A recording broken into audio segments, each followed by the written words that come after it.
Assalamualaikum warahmatullahi wabarakatuh. Perkenalkan, saya Hafiz Syafi dari program studi Diploma 4 kelas A. Kali ini saya akan mengulas buku yang berjudul Ekoturism Lereng Merapi Pasca Konsolidasi Tanah yang ditulis oleh Bapak Sutaryono dan Bapak Aristiono Nugroho. Buku ini diterbitkan oleh STPN Press pada tahun 2015. Buku ini terdiri dari 6 bab, yaitu bab pertama, pendahuluan, bab kedua, yaitu konsolidasi tanah partisipatif di lereng Merapi, bab 3, ekoturism lereng Merapi, bab 4, konsolidasi potensi lereng Merapi, bab 5, strategi pengembangan ekoturism, dan bab 6, penutup. Kawasan Gunung Merapi yang dikenal memiliki keindahan dan keunikannya sehingga banyak wisatawan asing maupun lokal tertarik mengunjungi wilayah tersebut. Namun di balik itu semua, terdapat bahaya yang mengancam, termasuk bagi para penduduk yang tinggal di sekitarnya. Letusan Gunung Merapi yang terjadi lebih sering dan berperiode kurang lebih setiap 4 tahun sekali adalah salah satu keunikan dan ancaman yang dimiliki. Buku ini mengangkat bencana erupsi Gunung Merapi pada tanggal 26 Oktober 2010 selama 3 hari berturut-turut, di mana banyak sekali korban dan harta benda mereka yang hancur atau rusak. Untuk itu, pemerintah setempat berupaya dengan mengirim badan yang bertugas dalam situasi bencana, seperti BNPB dan BPBD, untuk mengevakuasi penduduk. Selain bantuan berupa makanan dan pakaian, pemerintah juga harus memikirkan untuk memberi mereka tempat tinggal pasca bencana, untuk melanjutkan penghidupan masyarakat yang menjadi korban bencana. Disinilah BPN bergerak dalam membantu pemerintah dengan melakukan konsolidasi tanah sebagai langkah awal, yaitu menata ulang penguasaan, pemilikan, pemanfaatan, dan penggunaan tanah untuk mengembalikan kawasan yang dapat diberdayakan oleh masyarakat terdampak bencana. Selanjutnya diikuti oleh ekoturism yang mengoptimalkan pemanfaatan kondisi alam, ekonomi, sosial, dan budaya di lereng Merapi sebagai kawasan pariwisata yang harus memperhatikan beberapa komponen. Peraturan Kepala BPN Nomor 4 Tahun 1960 merumuskan bahwa konsolidasi tanah merupakan kebijakan pertanahan mengenai penataan kembali penguasaan dan penggunaan tanah sesuai rencana tata ruang, serta upaya pengadaan tanah untuk kepentingan pembangunan guna peningkatan kualitas lingkungan hidup dengan partisipasi masyarakat. Dalam konteks yang lebih luas, konsolidasi tanah tidak hanya sekedar sebagai penataan bidang tanah saja, tapi juga merupakan instrumen penataan wilayah, baik wilayah perkotaan, pedesaan, maupun wilayah bencana. Tahap yang dilakukan adalah penetapan lokasi untuk dilakukan konsolidasi tanah. Dalam kasus ini, yaitu di Dusun Pangukrejo dan Dusun Palamsari di Desa Umbul Harjo, serta Dusun Petung, Dusun Kali Adem, Dusun Jambu, dan Dusun Kopeng di Desa Kepuharjo. Dalam hal ini merupakan lokasi yang sudah ditunjuk oleh pemerintah Sleman yang merujuk pada rancangan tata ruang dan rencana pembangunan daerah. Dalam pelaksanaannya diperlukan partisipasi masyarakat yang dimaknai sebagai kesukarelaan masyarakat dalam penataan dan penggunaan tanah, tetapi dalam hal pendanaan akan ditanggung oleh pemerintah. Pihak BPN dan PPPM STPN terlibat untuk melakukan kegiatan penyuluhan di Desa Umbul Harjo dan Desa Kepuharjo untuk menjelaskan latar belakang, tujuan, dan tata cara pelaksanaan kepada masyarakat. Hasilnya, banyak masyarakat yang setuju, yang mendukung pemerintah untuk segera melakukan konsolidasi tanah di desa mereka. Kemudian pihak BPM melakukan rapat koordinasi kembali mengenai pengumpulan data identifikasi subjek dan objek konsolidasi tanah. Dari rapat tersebut muncul masalah yang harus diselesaikan, yaitu kurangnya sumber daya manusia yang menghubungkan antara petugas kantor pertanahan dengan peserta konsolidasi, yang pastinya berhubungan dengan pemberkasan. Untuk itu, Kakanwil BPN DIY menghubungi Ketua STPN untuk meminta bantuan mahasiswa STPN. Sehingga Ketua STPN mengirimkan 12 mahasiswanya untuk membantu menyiapkan kelengkapan berkas sebagai peserta konsolidasi tanah. Hasilnya, para mahasiswa berhasil membantu penyelesaian berkas 60% dari target, yaitu sebanyak 1824 berkas. Setelah itu, Kanwil BPN DIY kembali meminta Ketua STPN untuk mengirimkan kembali mahasiswanya untuk membantu menyiapkan kelengkapan berkas sebagai peserta konsolidasi tanah, yang hasilnya juga belum cukup bagus, yaitu berhasil dibantu sebesar 88,76% dari 1824 berkas.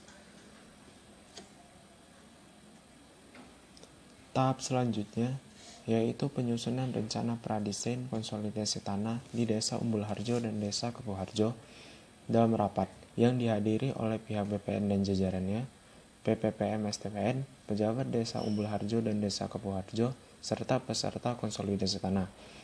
Diperolehlah kesepakatan berupa peningkatan target penyiapan berkas dan pernyataan bahwa peserta konsolidasi tanah menyepakati rencana pradesain konsolidasi tanah, termasuk pelebaran jalur evakuasi dan jalan desa sebagai bentuk STUP. Selain itu, dalam rapat koordinasi dihasilkan sebuah rekomendasi, yaitu mengajukan rencana tersebut ke dalam rapat tim koordinasi konsolidasi tanah untuk dirundingkan kembali, yang akhirnya disetujui. Dan rencana tersebut dijadikan acuan untuk pelaksanaan konsolidasi tanah. Tim konsolidasi tanah Kanwil BPN DIY dan Kanta Kabupaten Sleman selanjutnya bekerja untuk menyelesaikan program ini. Selama pelaksanaan memang banyak hambatan yang dilalui oleh petugas ukur, seperti kesulitan medan hingga keterbatasan alat. Namun, para petugas ukur saling membantu satu sama lain, sehingga konsolidasi tanah dapat diselesaikan dalam waktu yang cepat. Akhirnya, kegiatan konsolidasi tanah diakhiri dengan pembagian sertifikat konsolidasi tanah oleh Menteri ATR BPN didampingi oleh Gubernur Daerah Istimewa Yogyakarta pada tanggal 6 Maret tahun 2015. Meskipun kegiatan konsolidasi ini telah sampai di tahap akhir, namun hal ini adalah awal bagi masyarakat dalam upaya untuk mewujudkan ekoturism sebagai strategi penghidupan mereka. Ekoturism merupakan langkah selanjutnya dari konsolidasi tanah untuk meningkatkan kemampuan masyarakat lereng Merapi dalam mengelola kondisi alam, ekonomi, sosial, dan budaya. Setelah pelaksanaan konsolidasi di dua desa tersebut berhasil menata kembali penguasaan, pemilikan, penggunaan, dan pemanfaatan tanah. Langkah-langkah selanjutnya adalah meningkatkan kesejahteraan rakyat dengan mengembangkan ekoturism. Alasannya adalah menurut Peraturan Bupati Sleman Nomor 20 Tahun 2011 yang menyatakan bahwa lokasi rencana konsolidasi tanah merupakan lokasi kawasan rawan bencana 3, yang merupakan kawasan yang dekat dengan sumber bencana, sering terlanda awan panas, aliran lava, lontaran batu pijar, dan hujan batu. Kawasan rawan bencana tersebut hanya dapat digunakan untuk penanggulangan bencana, pemanfaatan sumber daya air, hutan pertanian lahan kering, konservasi, ilmu pengetahuan, penelitian, dan wisata alam. Pasca erupsi Merapi tahun 2010 dan sebelum konsolidasi tanah, sebagian anggota masyarakat telah melakukan upaya kreatif untuk mendapatkan sumber kehidupan. Usaha pertanian dan peternakan yang lenyap karena erupsi dan munculnya hamparan pasir di lereng Merapi telah menjadi objek wisata baru yang cukup unik, yaitu lavatur. Seiring dengan perkembangan wisata lavatur, maka layanan wisata juga bertambah dengan adanya ojek, motor trail, dan jeep wisata. Fakta ini menunjukkan bahwa masyarakat telah melakukan inisiasi untuk mengembangkan ekoturism lereng Merapi pasca erupsi. Inisiatif ini juga didorong oleh kondisi dan potensi di dusun-dusun di sekitar lereng Merapi, seperti kondisi alam yang beragam dan mempunyai eksotisme tersendiri pada masing-masing dusun, kondisi perekonomian pada masing-masing wilayah yang berbeda, kondisi sosial masing-masing dusun yang cukup spesifik, dan kondisi budaya yang berbeda pula. Kondisi masyarakat di Dusun Palemsari, Dusun Petung, Dusun Pangukrejo, Dusun Jambu, Dusun Kopeng, dan Dusun Kali Adem yang merupakan kawasan yang dikonsolidasi tanahnya oleh pemerintah, yang dilihat secara kondisi sosial, ekonomi, budaya, dan alam di masing-masing dusun sebelum dan sesudah erupsi Kebanyakan dari masyarakat di dusun-dusun tersebut memilih untuk pindah mata pencarian yang sebelumnya mengolah pertanian dan peternakan pasca erupsi menjadi mengembangkan pariwisata di sekitar Gunung Merapi, seperti membuka jasa penyewa jeep, membuka toko oleh-oleh, dan cenderamata yang menarik, atau membuka usaha-usaha kecil sehingga mampu memulihkan perekonomian mereka pasca erupsi. Sebagian lagi dari mereka juga masih mempertahankan pencaharian mereka sebagai petani dengan menanam seperti rerumputan untuk pakan ternak sapi mereka. Masyarakat yang terdampak erupsi saat ini lebih siap siaga dalam menghadapi bencana yang sewaktu-waktu bisa terjadi lagi ke depannya.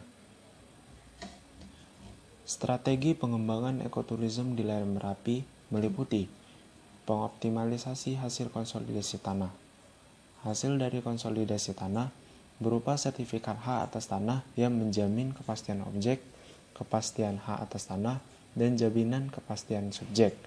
Sertifikat hak atas tanah dan kawasan lereng Merapi yang tertata baik membuka peluang bagi dilaksanakannya ekoturism.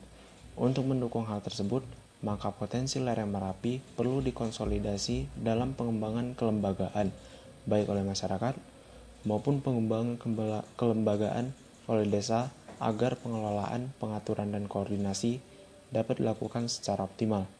Selanjutnya, pengembangan kelembagaan.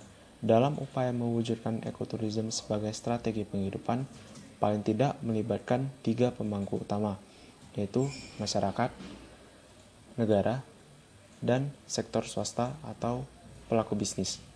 Masyarakat berperan dalam membangun interaksi sosial, ekonomi, politik, termasuk upaya melibatkan masyarakat agar berpartisipasi aktif di dalamnya.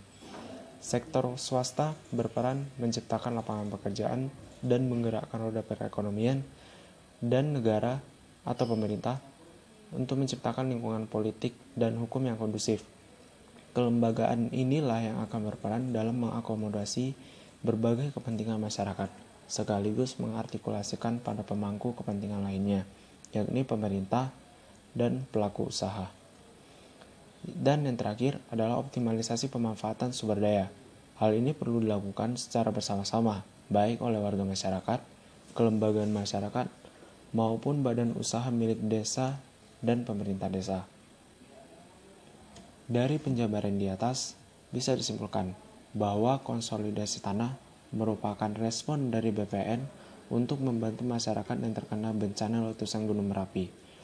Karena konsolidasi tanah akan memperbaiki kualitas lingkungan, karena pada akhirnya akan membangun keteraturan dalam hal penguasaan, pemilikan, penggunaan, dan kepemilikan tanah, dan ekoturism sebagai solusi lanjutan untuk memulihkan dan meningkatkan perekonomian masyarakat yang terkena letusan Gunung Merapi dengan menjadikan kawasan tersebut sebagai kawasan wisata. Maka akan timbul usaha-usaha penunjang yang memiliki pendapatan yang cukup tinggi bagi masyarakat sekitarnya. Dari buku yang saya baca tersebut, hubungan antara hak dan kewajiban warga negara adalah masyarakat di lereng Merapi mendapatkan haknya sebagai warga negara, yaitu hak atas tanah. Hak yang didapatkan oleh masyarakat juga berupa hak kepemilikan tanah, yang merupakan hak kepastian hukum yang sudah diatur di dalam Undang-Undang Pokok Agraria Nomor 5 tahun 1960. Selain itu, hak lain yang didapatkan oleh masyarakat lereng Merapi adalah hak untuk menempati tempat tinggal secara layak pasca erupsi Gunung Merapi, yang berusaha juga dipenuhi oleh pemerintah. Sedangkan kewajiban yaitu kewajiban BPN sebagai pelayanan publik, karena BPN harus mengutamakan kepentingan umum dan mensejahterakan masyarakat. Karena itu, BPN harus bekerja melayani masyarakat dengan adil, tulus, dan ikhlas. Tidak cuma BPN, pemerintah, BPBD, dan BNPB yang juga berusaha untuk memulihkan daerah yang terdampak erupsi. Demikian ulasan buku Ekoturism Lereng Merapi pasca konsolidasi tanah ini.